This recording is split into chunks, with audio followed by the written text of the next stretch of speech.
ఈ రోజు రోడ్ల మీద పెట్రోల్ బంకుల దగ్గర సీన్ చూసారా?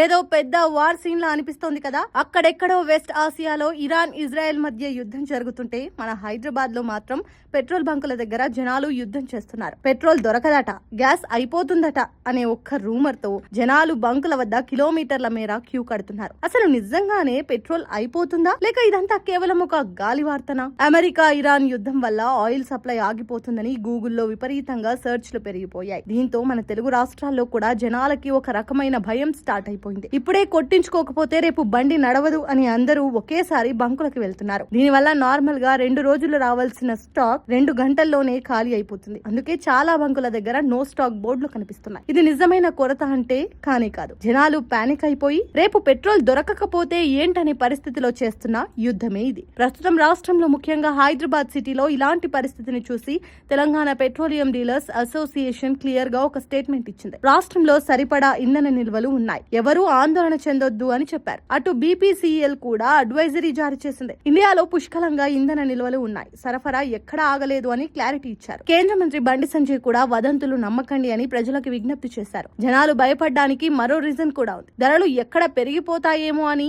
యుద్ధం వల్ల ఆయిల్ ప్రైజెస్ పెరిగే ఛాన్స్ ఉన్నమాట వాస్తవమే, కానీ పెట్రోల్ రాకుండా పోదు. మనం ఇప్పుడు పానిక్ అయ్యి లీటర్ల కొద్దీ నిల్వ చేసుకుంటే అది సేఫ్టీ పరంగా కూడా డేంజర్. పిఆర్ఎస్ఓ రూల్స్ ప్రకారం ఇలా అవసరానికి మించి స్టాక్ చేయడం కరెక్ట్ కాదు. యుద్ధం వల్ల ఎకానమీకి ఛాలెంజెస్ రావచ్చు, కానీ బంకులు మూతపడే సిచ్యువేషన్ అయితే లేదు. కాబట్టి సోషల్ మీడియాలో వచ్చే ప్రతి వార్తను నమ్మకండి. అనవసరంగా బంకుల దగ్గర క్యూలు కట్టి ట్రాఫిక్ జామ్ చేయొద్దు. మీకు ఎంత అవసరమో అంతే పెట్రోల్ కొట్టించుకోండి. ఈ ఇన్ఫర్మేషన్ మీ ఫ్రెండ్స్ అండ్ ఫ్యామిలీకి షేర్ చేసి వాళ్ళ భయాన్ని కూడా పోగొట్టండి.